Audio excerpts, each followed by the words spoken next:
আসসালামু আলাইকুম, welcome to my channel Hannah's kitchen. হ্যানাস কিচেনে আজকে সুস্বাদু রসগোল্লা বানানো হবে। আমি আজকে আপনাদেরকে দেখাবো ঘরে থাকা 2টি উপকরণ দিয়ে আপনারা তৈরি করে নিতে পারবেন অনায়াসে রসগোল্লা।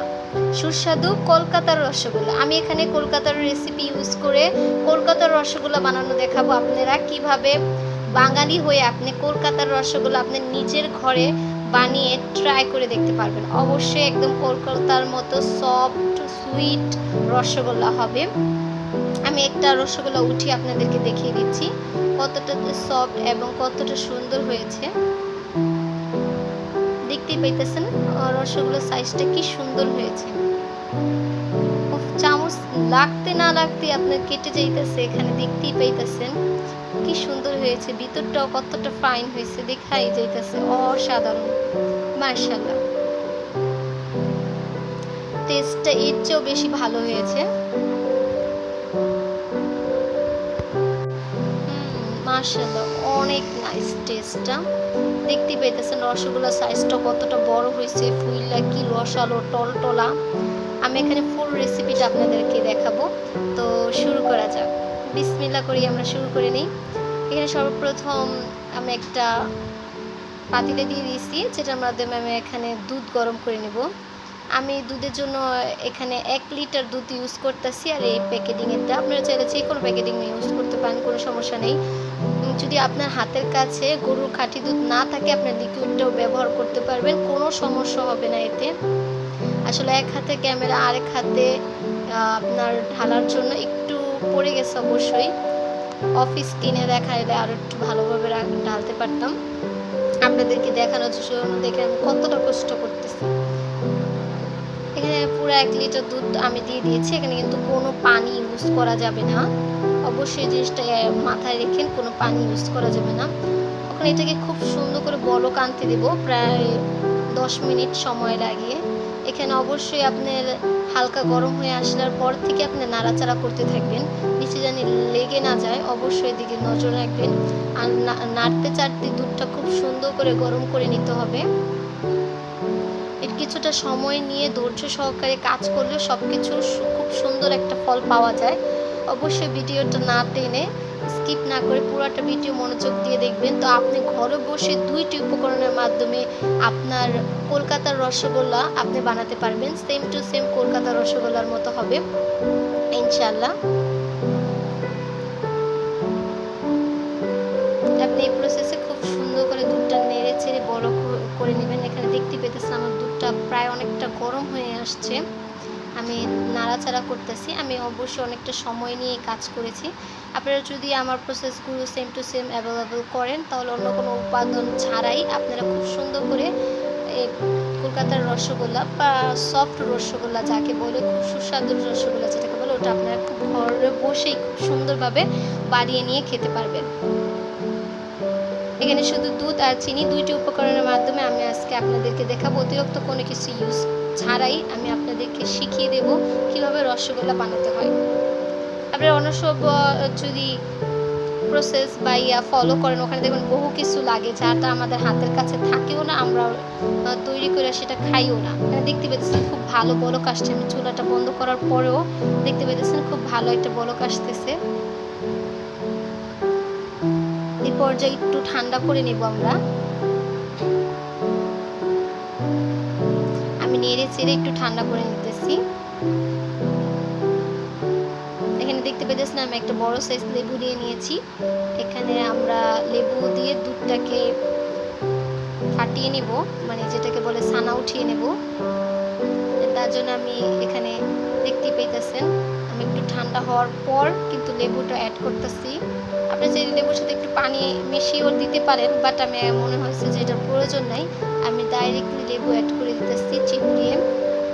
আপনারা চাইলে আগে লেবুটাকে চিপড়িয়ে ছেঁকে নিয়ে তারপর করতে পারেন, আর যেভাবে করবেন কোনো সমস্যা হবে না এটাতে।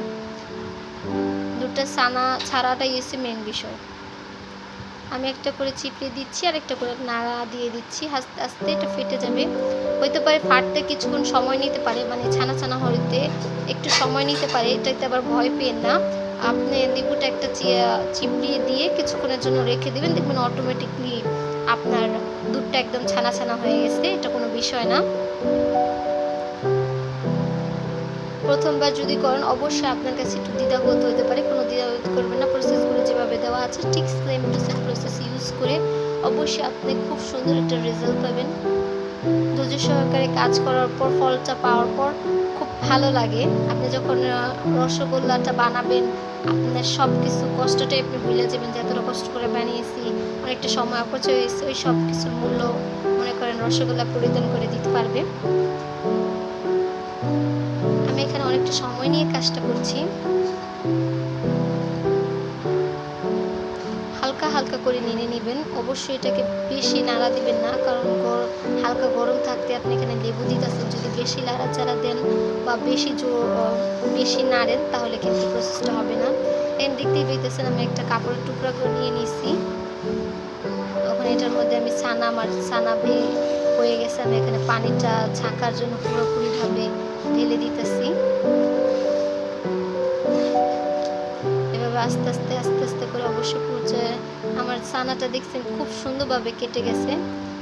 ওখানে আমি এগুলো হালকা ঠান্ডা পানি, এটার মধ্যে যেই পত্রটায় দুধ গরম ছানা করে নিয়েছিলাম ওটার মধ্যে আমি এখন একটু পানি মিশিয়ে ভালো করে ছানাটাকে একটু খলিয়ে নেব, কারণ লেবু দেওয়া বা ভিনেগার দেন ওটার জন্য আপনাকে উচিত একটু পানি দিয়ে ভালো করে এভাবে ঝরিয়ে নেওয়ার। দেখতেই পেতেছেন কীভাবে পানি ঝরতেছে। ঠিক এভাবে পুরোভাবে প্রসেস করে আপনি আস্তে আস্তে এটাকে কিছু 2 ঘন্টার জন্য যদি রেখে দেন ঝুলিয়ে, তাহলে দেখবেন একদম খুব সুন্দরভাবে এটা কমপ্লিটলিভাবে পানিটা ঝরে যাবে, বাড়তি পানি যেটা থাকবে ওটা ঝরে যাবে।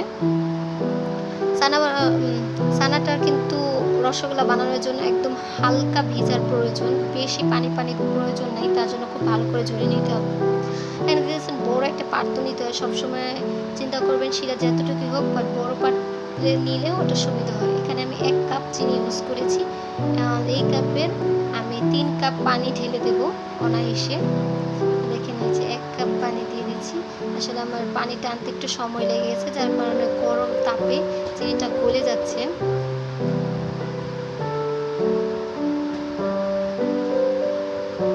আরও 1 কাপ এড করে দিলাম।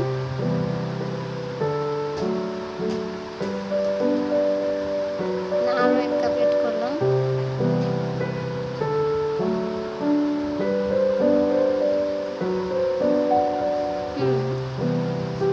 প্রায় 3 কাপ আমার শেষ।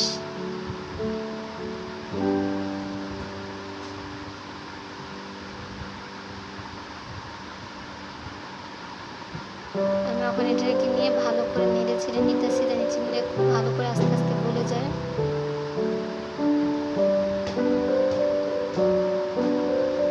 এখানে 2টা এলাচ দিছি, আপনি চাইলে স্কিপ করতে পারেন। আর আমি এলাচ দিছি কারণ এটার মধ্যে এলাচের ফ্লেভারটা আর গ্রানটা রসগোল্লাকে একদম কলকাতার রসগোল্লার একটা ফ্লেভার আসতে বাধ্য করবে। এখানে দেখেন আমার 2 ঘন্টা হয়ে গেছে, আমি খুব ভালো করে জড়িয়ে নিয়েছিলাম। ওখানে এটাকে আমি খুব সুন্দর করে থালে নিয়ে নিলাম। আমি দেখতেছি কতটা, দেখছেন আমি আপনাদেরকে দেখিয়ে দিলাম কতটা শুকিয়েছে, হালকা সামান্য ভিজা, এছাড়া পুরোটা পানি ঝরে গেছে। এখন হাতের ঠিক এই প্রসেসটা ইউজ করে আপনারা খুব ভালো করে এটাকে আলতো আলতো করে মেখে নেবেন, খুব সুন্দর করে, খুবই নরম করবেন। অবশ্যই অনেকটা এখানে 2-3 মিনিটের পরে এটা একটু নরম ছেড়ে দিতে পারে, আপনার মনে হতে পারে যে হয়ে গেছে, বাট না, আপনি ঠিক 15 মিনিট এরকম করে আপনি ইউজ করে নেবেন, পাক্কা 15 থেকে 20 মিনিট খুব ভালো করে ডলে নেবেন। 1 লিটার যদি যতটুক ছানা হবে ওটার জন্য 15 মিনিট কি 20 মিনিট যথেষ্ট রসগোল্লার কাইটা হওয়ার জন্য। আমি এখানে বারবার ট্রাই করতেছি, এক হাতে ক্যামেরা নিয়ে, দেখছেন কতটা সফট আর কতটা মিশ্রণ হয়েছে। আমার কাছে তো অনেক ভালো লাগতেছে দেখতে, মানে ধরলেও ভাল লাগে, খুব সফট হয়ে গেছে, ভালোভাবে হাতে ধরার আগে আইসা পড়তেছে বারবার।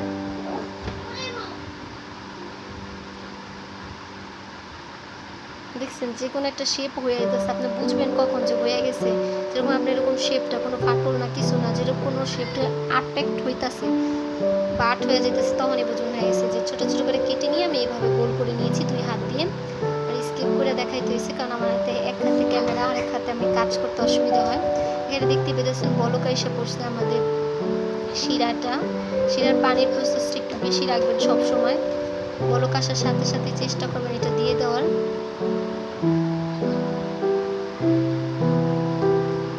যাওয়ার সাথে সাথে যেমন লাগতেছে কিছু পরিবর্তন দেখা যাইতেছে। খুব আলতো আলতো করে বলক আপনারা চুলার যে আঁচটা থাকবে হাই আঁচটাই রাখবেন। 15-20 মিনিট যতটাই সময় লাগবে কুকিং করতে অতটা সময় ওই আঁচেই থাকবে। অবশ্যই কমাবেন না, রসগোল্লার জন্য আঁচ কমানো যায় না। যে আঁচটা থাকে হাই আঁচ, বলক আসতে ঠিক সেই আঁচটাই রাখবেন। এরপর যে আপনারা চাইলে ঢেকে দিতে পারেন। ঢেকে দিয়ে আমি বারবার আপনাদেরকে ভিডিও করে প্রসেসটা দেখাচ্ছি। দেখেন একটু হালকা ফুলে আসছে, খেয়াল করলে বোঝা যায়। দেখেন আমি আবার ঢাকনাটা উঠিয়েছি। এখানে 2-3 মিনিট পর পর উঠিয়ে দেখতেছি, 5 মিনিট পর পর উঠিয়ে দেখতেছি যে আসলে প্রসেসটা কীরকম হচ্ছে। আমার কাছে তো খুব ভালো লাগতেছে। আপনারা যখন বাসায় ট্রাই করবেন আপনাদের কাছে অনেকটা ভালো লাগবে। দেখেন এখানে অনেকটা ফুলে গেছে রসগোল্লাটা, মাশাআল্লাহ খুব সুন্দর হয়েছে। এবার নামিয়ে নিব। দেখতে পেতেছেন প্রসেসটা, রসগোল্লাটা কত সুন্দর হয়েছে, একদম সফট হয়েছে। চাইলে শিরা থেকে উঠিয়ে চিপিয়ে খেতে পারবেন। এখানে আসলে খুব গরম, যেটাকে আমি হাতটা তার জন্য করিনি, চামচটা ট্রাই করে দেখিয়েছি ফার্স্ট টাইম আপনাদের। মাশাআল্লাহ আপনারা অবশ্যই এটা বাসায় ট্রাই করে আমাকে কমেন্ট বক্সে জানিয়ে দেবেন যে কীরকম হয়েছে আপনাদেরটা। আপনারা আমার প্রসেস যদি ফলো করেন ইনশাআল্লাহ আপনাদের খুব ভালো রসগোল্লা হওয়ার সম্ভাবনা আছে। আপনারা ঘরে বসে 2টি উপকরণে খুব সুন্দরভাবে অনায়াসে এই রসগোল্লা বানিয়ে খেতে পারবেন এবং মেহমানদেরকেও সার্ভ করতে পারবেন। আগের দিন বানিয়ে ফ্রিজে রেখে দিতে পারেন। রসগোল্লা কিন্তু ঠান্ডা ঠান্ডা অসাধারণ লাগে। এটাকে আমি কিছুক্ষণ ঠান্ডা করে ফ্রিজে রেখে তারপর এটা ট্রাই করব। আপনারা চাইলে ওরকম করতে পারেন। বাই, আল্লাহ হাফেজ, ভালো থাকবেন।